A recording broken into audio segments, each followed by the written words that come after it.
Welcome back to another story that will pull at your heart and challenge your mind. Here, we dive deep into real emotions, raw confessions, and moments that change lives forever. So sit back, take a breath, and let's begin. I remember the day I met him like it was yesterday, even though it's been over 15 years now. We were both in our early 20s, fresh out of college, stumbling through those awkward job fairs where everyone pretends to have their life figured out. He was standing by a booth for some entry-level positions in marketing, fiddling with his tie, that was a little too loose, and I was there because my roommate dragged me along, after I complained about my dead-end retail gig. We bumped into each other, literally, while reaching for the same stack of brochures. He apologized with this sheepish grin, and instead of brushing it off, I laughed and said something dumb about how we must both be desperate for free pens. That sparked a conversation that lasted through the whole event, and by the end, we exchanged numbers. It wasn't fireworks or anything dramatic, it just felt easy, like talking to someone who'd always been there. We dated for about 2 years before he proposed. Those early days were full of late-night drives in his old compact car, stopping at diners for greasy burgers and sharing stories about our family. He came from a big one, 3 brothers, parents who ran a small hardware store in a rural area, and I was an only child with parents who divorced when I was 10, so we balanced each other out. He taught me how to fish on lazy weekends, and I introduced him to baking from scratch, even though half the time our cookies came out burnt. When he got down on one knee during a picnic in a local park, with the sun setting and kids playing in the distance, it felt right. We got married in a simple ceremony at a community hall, surrounded by friends and family, and honeymooned at a beach rental where we spent more time walking along the shore than anything else. Our first apartment was tiny, in a bustling neighborhood where the walls were thin and the rent was just affordable on our combined salaries. He in sales, me starting as an assistant in a nonprofit. We furnished it with second-hand stuff from yard sales. A lumpy couch, a wooden table that wobbled, shelves crammed with books and mismatched dishes. Nights were spent cooking simple meals like pasta with jarred sauce, watching old movies on a small TV, and talking about our dreams. He wanted kids eventually, a house with a yard. I wanted stability, a career that mattered. We argued sometimes, about money, mostly, or whose turn it was to do laundry. But it was never vicious. We'd make up with hugs and promises to communicate better. Then came the kids. Our daughter arrived first, after a long labor that left me exhausted but overjoyed. She had his eyes, dark and curious, and my curly hair. We moved to a small town shortly after, where houses were cheaper, and the pace slower.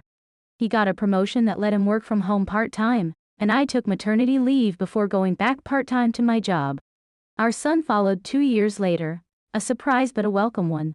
Life became a rhythm of diaper changes, playground visits, and rushed mornings. I'd wake up to the sound of the coffee maker he always started for me, pack lunches with notes scribbled on napkins, and drop the kids at daycare before heading to work. Evenings were family dinners, grilled chicken, veggies from the market, stories about their day. He was a good dad, patient with tantrums, building forts out of blankets on rainy days. But somewhere along the way, things shifted. Not overnight, but gradually, like how a room gets dusty without you noticing. By the time the kids were in elementary school, our conversations turned logistical. Who picks up groceries, whose turn to mow the lawn, reminders about doctor appointment. Sex became infrequent, more out of habit than passion. I'd lie awake some nights, staring at the ceiling fan spinning lazily, wondering if this was it, the rest of our lives in this comfortable routine. He still said, "I love you" every morning, kissed me goodbye, but it felt automatic. I started feeling invisible, like I was just the mom, the wife, not the woman he once chased. Work was my escape. I got promoted to coordinator at the nonprofit, organizing events for community outreach. It gave me purpose, interactions with new people, a break from the sameness at home. One day, about a year ago, I reconnected with an old acquaintance from high school through a social media group for alumni. Let's call him Alex, not his real name, but it'll do. He messaged me out of the blue, saying he saw my post about a local charity run, and remembered me from biology class. We chatted casually at first, catching up on lives, jobs, families. He was married too, with a teenage stepdaughter, working as a project manager in construction. It was harmless, just nostalgia. But those messages became a highlight, something to look forward to during dull afternoons. He'd make me laugh with stories about his disastrous attempts at home repairs, and I'd share frustrations about parenting. It felt good to be seen, to have someone listen without the weight of shared responsibilities. I didn't think much of it until we decided to meet for coffee. It was innocent, a quick catch-up at a cafe in town during my lunch break. He looked different but familiar, taller than I remembered, with laugh lines around his eyes. We talked for an hour, time flying as we reminisced and shared updates. Walking back to my car, I felt a spark I hadn't in years, a flutter in my stomach. That night, lying next to my husband who was already snoring softly, I replayed the conversation in my head, feeling guilty but alive. It was the beginning of something I couldn't yet name, a crack in the foundation I'd thought was solid. As weeks passed, our messages grew more frequent. He'd send photos of his latest project, a deck he was building, and I'd reply with pictures of the kids' artwork. But underneath, there was flirtation creeping in. Compliments on my profile picture, teasing about old crushes. I told myself it was nothing, just friendly banter. My husband noticed I was on my phone more but chalked it up to work. One evening, after the kids were in bed, he suggested we watch a movie together, but I begged off, saying I was tired. Instead, I scrolled through messages from Alex, heart racing. It was addictive, this attention, making me feel desired again. By then, our marriage had its own quiet struggles. Money was tight with rising costs, groceries, school supplies, the unexpected repair on our aging minivan. We'd argue about budgets, him wanting to save more, me feeling we needed to live a little. But we always resolved it, hugging it out. Still, I felt a void, like something essential was missing. Alex filled it, even if virtually. I started comparing. My husband was reliable, steady. Alex was exciting, unpredictable. It was unfair, I knew, but emotions don't always listen to logic. Looking back, that coffee meetup was the turning point. It opened a door I didn't close, and slowly, I stepped through. The guilt was there, gnawing at the edges, but so was the thrill. I rationalized it. Everyone has friends, right? But deep down I knew it was more. And as the messages turned personal, sharing dreams and regrets, I felt myself drifting further from the life I'd built. The messages with Alex escalated without me fully realizing it. What started as weekly check-ins became daily, then multiple times a day. I'd wake up to a good morning text, something simple like, "Hope your day starts with a smile," and it set a warm tone for the morning rush. At work, during breaks, I'd reply with details about my latest event planning headache or a funny anecdote from the kids. He shared too, complaints about his wife's nagging over household chores, pride in his stepdaughter's school achievements. It felt intimate, like we were confiding in each other in ways we couldn't with our spouses. My husband and I were in a rut by then. He'd come home from his sales calls, tired, collapsing on the couch with a beer while I handled dinner and bedtime stories. We'd talk about practical things, the leaky faucet that needed fixing, the upcoming parent-teacher conference, how our daughter was struggling with math. But the deeper stuff, our hopes, fears, got buried under the daily grind. One night, after the kids were asleep, I tried to initiate something romantic. I lit a candle, put on music, but he was scrolling through emails muttering about quotas. When I suggested we talk, he sighed and said, "Can it wait? I'm beat." I nodded, hiding the hurt, and retreated to the bedroom with my phone. Alex was online, and we chatted until midnight. Guilt started to creep in more. I'd delete messages, clear my history, even though nothing physical had happened. But emotionally, I was invested. Alex made me feel young, interesting. He'd say things like, "You're too smart to be stuck in that job," or, "I bet you turn heads wherever you go." My husband complimented me too, but it was rote. "You look nice today," without the heat. I began noticing flaws in our marriage I'd ignored, how he left dishes in the sink, forgot anniversaries until the last minute, prioritized work over family outings sometimes. Petty things, but they piled up. Then came the second meetup. Alex suggested lunch, saying he had a site visit nearby. I hesitated but agreed, telling my husband I had a work meeting. We met at a sandwich shop, nothing fancy, just tables with checkered cloths and the hum of lunchtime chatter. He hugged me hello, a friendly embrace that lingered a second too long. We talked for 2 hours, time slipping away. He opened up about his marriage, how it started passionate but turned companionate, his wife more focused on her career than them. I shared my frustrations too, careful not to badmouth my husband, but admitting the spark was gone. Leaving, he touched my arm and said, "It's good to have someone who gets it." That touch stayed with me. Driving home in our family sedan, I felt a mix of elation and shame. The kids were excited when I picked them up, chattering about their day, and I forced a smile, pushing down the turmoil. Dinner that night was tense for me. My husband asked about my meeting, and I lied smoothly, describing fictional colleagues. He bought it, kissing my forehead before bed. But sleep evaded me. Was this cheating? It wasn't physical, but my heart was elsewhere. As weeks turned to months, the emotional bond deepened. Alex sent voice notes now, his voice low and warm, sharing thoughts on books we both read or dreams for the future. I'd listen in the car, alone, feeling connected. I started making excuses to see him, a networking event that was really dinner at a quiet restaurant, a errand run that included a walk in the park. Each time the flirtation ramped up, playful touches, lingering gazes. One evening, after too much wine at dinner, he leaned in and said, "If things were different." I pulled back, but not before feeling the pull. At home, things deteriorated subtly. I was shorter with my husband, picking fights over small things like how he loaded the dishwasher wrong. He'd apologize, confused, and I'd feel awful. The kids sensed it. Our son asked why mommy was sad, and I brushed it off with hugs. Work suffered too. I missed a deadline because I was distracted by a fight with Alex over text about boundaries. He wanted more. I was torn. The turning point came during a family vacation. We rented a cabin by a lake, hoping to reconnect. The kids loved it, swimming, roasting marshmallows. My husband tried, holding my hand on walks, surprising me with breakfast in bed. But my mind was on Alex, who texted secretly. One night as we sat by the fire, he said, "I feel like you're not here." I denied it, but his eyes showed doubt. That scared me, but instead of stopping, I doubled down, meeting Alex the day we got back. Our third meetup was different. We went to a bar after work, dim lighting and soft music. Conversation flowed, but tension built. He confessed he was falling for me, that his marriage was over in all but name. I admitted the same feelings, tears in my eyes. We kissed in the parking lot, quick, passionate, my first betrayal. Driving home, hands shaking, I cried. What had I done? The affair turned physical slowly.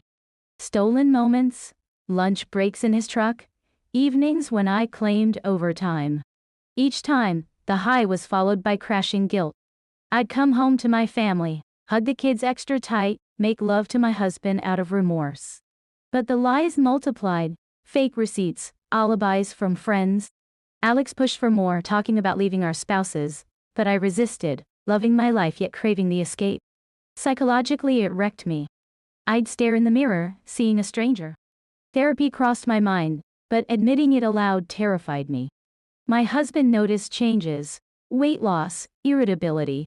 He suggested counseling, but I deflected. Deep down, I knew this couldn't last, but ending it felt impossible. One day, Alex's wife called me. She found messages on his phone. My world tilted. She was calm, hurt, saying she suspected for months. I denied at first, then broke down, apologizing. She hung up and panic set in. Would she tell my husband? I confessed to Alex we needed to stop, but he begged for one last meeting. That meeting was in a motel, our first full encounter. It was intense, raw, but afterward, regret flooded me.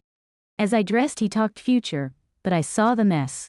Driving home, I vowed to end it, focus on my marriage. But life had other plans. Ending it wasn't as simple as I thought. After that motel afternoon, I blocked Alex's number, deleted apps, swore to myself it was over. But the withdrawal hit hard, like quitting a drug cold turkey. I'd catch myself daydreaming about him during mundane tasks, folding laundry, the scent of fabric softener reminding me of his cologne, or at work staring at my computer screen, replaying conversations. The guilt was a constant ache making me jumpy around my husband. He'd ask if I was okay and I'd snap, then apologize, blaming stress. Our marriage limped along.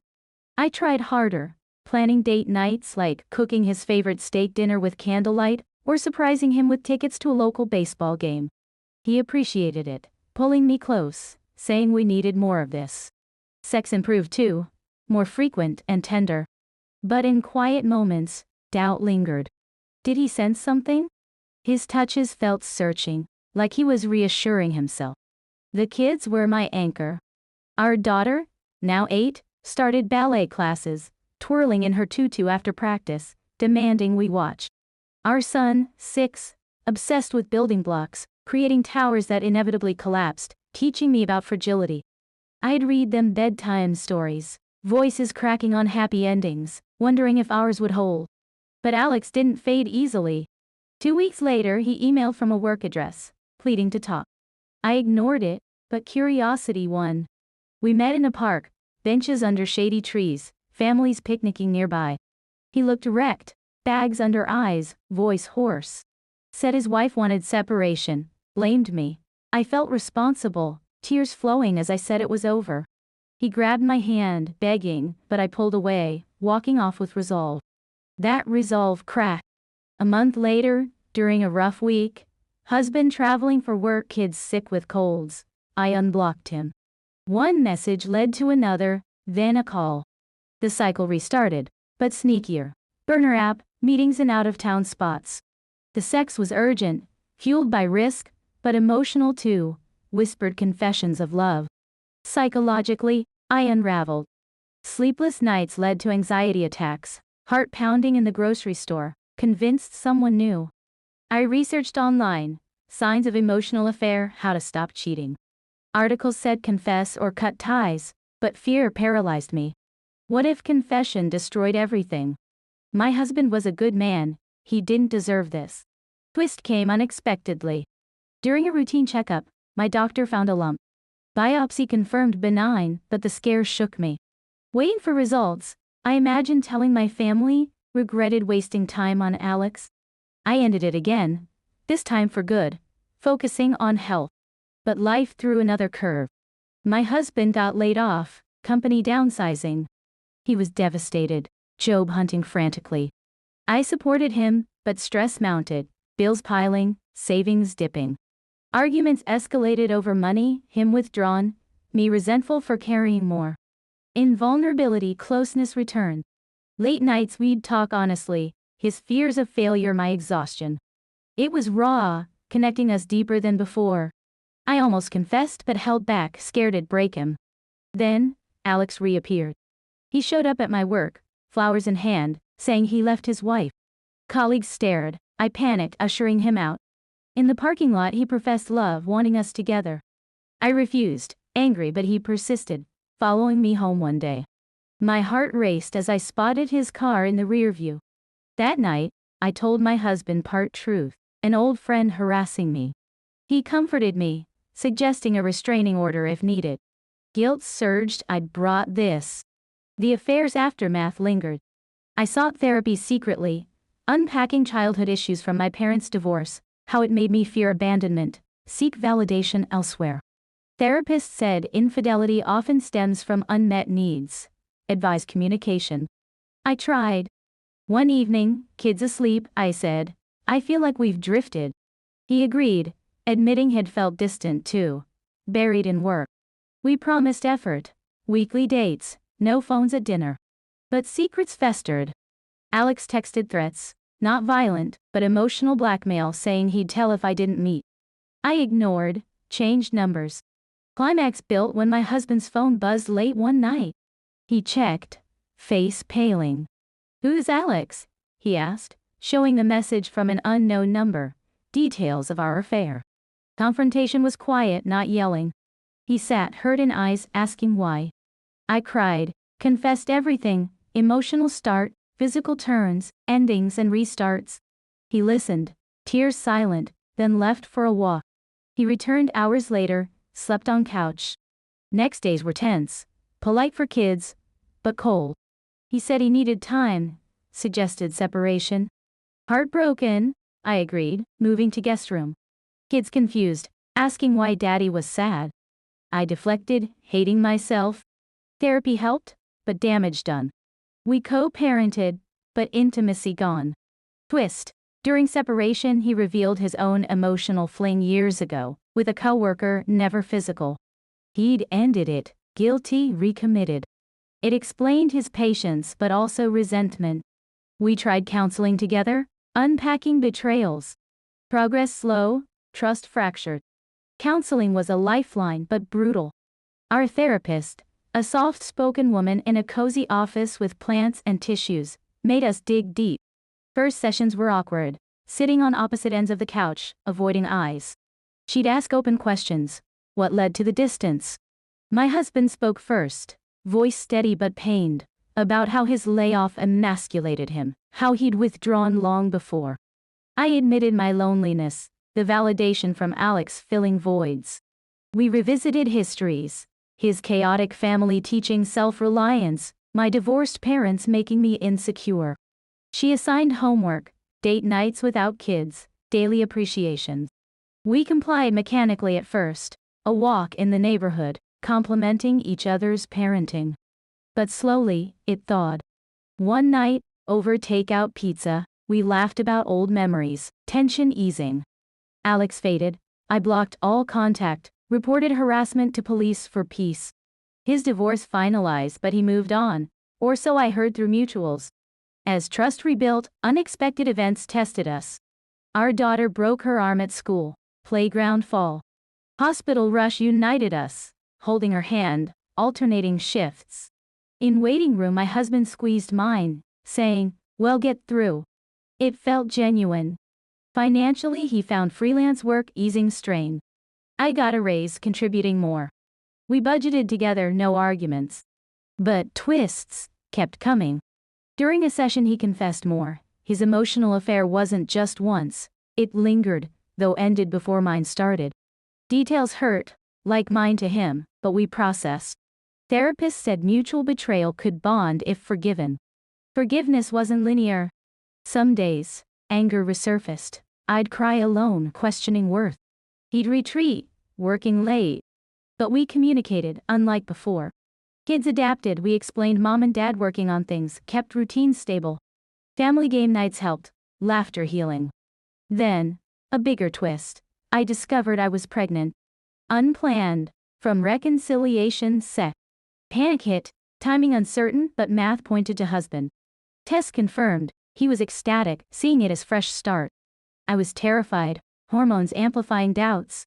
Pregnancy brought closeness, doctor's visits, him rubbing my feet, preparing nursery. But also strain, morning sickness, fatigue, old resentments bubbling. One night, argument erupted.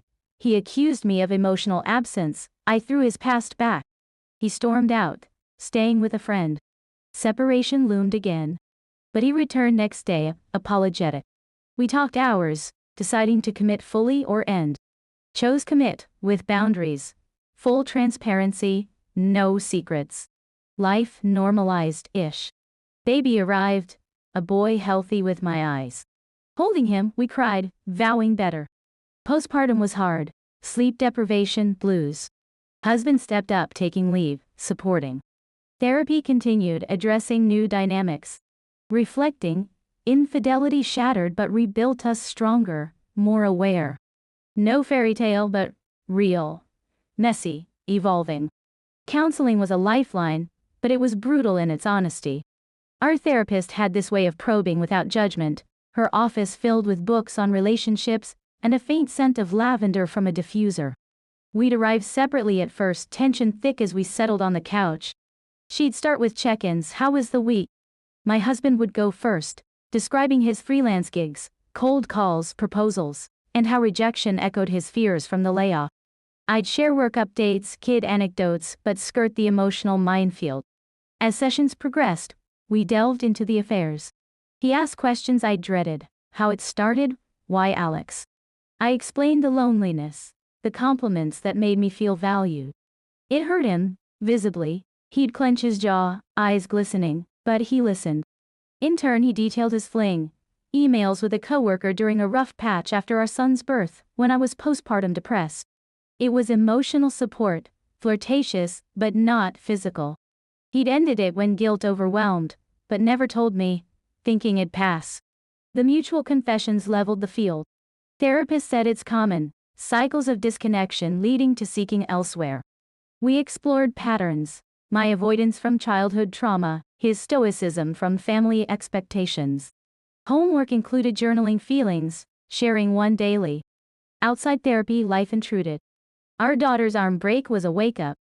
Rushing to the ER, her crying in pain, we tag-teamed. I comforted, he handled paperwork. Waiting for x-rays, he held me, whispering assurances. It reminded us of partnership. Financial recovery helped. His freelance turned steady, my promotion added cushion. We celebrated small, a backyard barbecue with neighbors, kids running through sprinklers. But Alex's shadow lingered. He emailed once more, apologetic, saying he'd moved towns. I showed my husband, transparency key. He nodded, trusting. Pregnancy announcement was surreal. Positive test after missed period, I stared in shock. Timing, post-reconciliation, but doubt flickered, Alex? Paternity test later confirmed husbands. He whooped, hugging me, seeing it as sign. I smiled, but anxiety churned, ready for another? Pregnancy symptoms hit, nausea at smells, fatigue after work. He cooked bland meals, massaged backaches. We attended classes, laughing at breathing exercises. Argument came mid-trimester. Hormones raging, I accused him of not understanding my guilt. He retorted with his pain. He left, I sobbed. Next day, he returned with flowers, generic bouquet, and we talked till dawn, recommitting. Baby prep bonded us. Painting nursery neutral yellow, assembling crib. Kids excited, drawing pictures for baby brother. Delivery was smooth relatively, labor pains, but epidural help. Holding our new son, tiny and wrinkled, emotions overwhelmed. Husband kissed my forehead. We did this. Postpartum challenged. Colic nights, breastfeeding struggles. He took paternity, rocking baby so I slept. Therapy addressed baby blues, preventing old patterns. Months later, life felt stable. Not perfect. Disagreements happened. Trust rebuilt daily, but deeper. Infidelity taught us vulnerability, communication. Looking back, it's like a scar, reminder of pain, but healed stronger. I wouldn't wish it, but it forced growth. With 3 kids now, our days were a whirlwind of chaos and joy. The baby was a good sleeper, thankfully, but mornings started early. Him crying for feeds, older kids needing breakfast and school lunches. I'd nurse in the rocking chair, watching dawn light filter through curtains, while my husband brewed coffee and toasted bread. He'd bring me a mug, kiss the baby's head, then hustle the others. Brushing teeth, finding lost shoes. It was teamwork, honed from hardship. Work balanced. I went back part-time, he juggled freelance from home office. Afternoons I'd pick up the older 2, them chattering about recess drama or art projects. Evenings, family dinners, simple stir-fries or salads, followed by baths, stories. Bedtime was my favorite, cuddling on the couch, reading chapters from adventure books, their heads on my shoulders. Our relationship evolved. Post-affair, we were intentional. Weekly check-ins, discussing feelings before they festered. Sex was meaningful again, not rushed, stolen moments when kids napped, exploring each other anew. He surprised me with notes in lunch bags, "Love you more today." I reciprocated, planning picnics in the backyard. But life wasn't idyllic. Unpredictable events tested us. The baby got RSV, hospital stay terrifying, monitors beeping, tiny RV. We alternated vigils, supporting each other through exhaustion. He recovered, but it reminded fragility.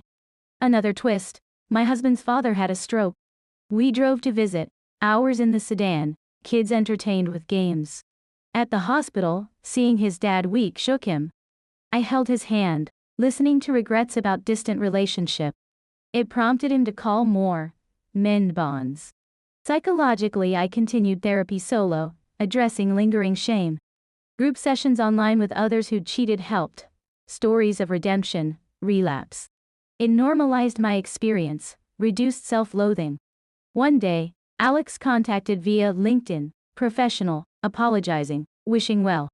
I showed my husband. We discussed, decided no response. Closure. As kids grew, challenges shifted. Daughter hit preteens, moody, questioning everything. We navigated together, patient talks about emotions. Son's energy needed outlets, soccer practices, us cheering from sidelines. A major event. We bought a bigger house in the same town, more space for the family. Moving was stressful. Packing boxes, purging old stuff, but exciting. New yard for play, room for home office. In quiet moments I'd reflect, how close we came to losing it all. The affair was a wake-up, forcing confrontation of issues we'd ignored. Without it, maybe we'd have drifted apart slowly. Now we're partners, flawed, but committed. Years passed, baby toddling, older kids and activities. Our love deepened, rooted in forgiveness, resilience. It's not storybook, but real. Ups, downs, growth. If I could tell my past self anything, it's communicate sooner, value what you have. But hindsight's easy. Today I'm grateful for the second chance. With 3 kids now, our days became a whirlwind of organized chaos and unexpected joy that kept us on our toes in ways we never anticipated. The baby turned out to be a relatively good sleeper after the first few months, but mornings still kicked off at the crack of dawn. His soft cries pulling me from sleep for early feeds, the older kids stirring soon after with demands for breakfast and packed lunches. I'd settle into the rocking chair by the window, nursing him as the first rays of sun slipped through the blinds, casting long shadows on the carpet. My husband would shuffle into the kitchen, starting the coffee maker with its familiar gurgle, then toasting bread or scrambling eggs for the family. He'd bring me a steaming mug, lean down to kiss the baby's downy head, and then dive into the morning frenzy, helping the kids brush their teeth, hunt for misplaced shoes, or tie laces that always seemed to come undone. It was a rhythm born from necessity, but one that highlighted our teamwork, something we'd rebuilt meticulously after the storm of infidelity. Work lives had to adapt too. I returned to my job part-time, coordinating events from home when possible, while he managed his freelance sales calls from a makeshift office in the spare room, surrounded by stacks of papers and a computer screen glowing with spreadsheets. Afternoons meant picking up the older 2 from school, their backpacks slung over shoulders as they chattered nonstop about playground drama, a new friend, or an art project involving glitter that inevitably ended up everywhere. Evenings revolved around family dinners. Nothing gourmet, just hearty stir-fries with vegetables from the local market or quick salads tossed together, followed by bath time splashes, pajama wrangling, and bedtime stories, where I'd do all the voices to make them giggle. Our relationship had transformed in subtle, profound ways. After the affairs came to light, we became deliberate about nurturing it, scheduling weekly check-ins over tea after the kids were asleep, where we'd openly discuss our feelings before they could fester into resentment. Sex regained its intimacy, no longer a hurried obligation but moments we carved out, perhaps during nap times or late nights, exploring each other with a renewed appreciation, like rediscovering a familiar path with fresh eyes. He started leaving little notes in my lunch bag, simple affirmations like, "Love you more today than yesterday," and I'd reciprocate by planning impromptu picnics in the backyard, spreading a blanket under the trees with sandwiches and fruit. But life, being unpredictable, didn't let us settle into perfection. There were tests that came without warning, forcing us to lean on each other anew.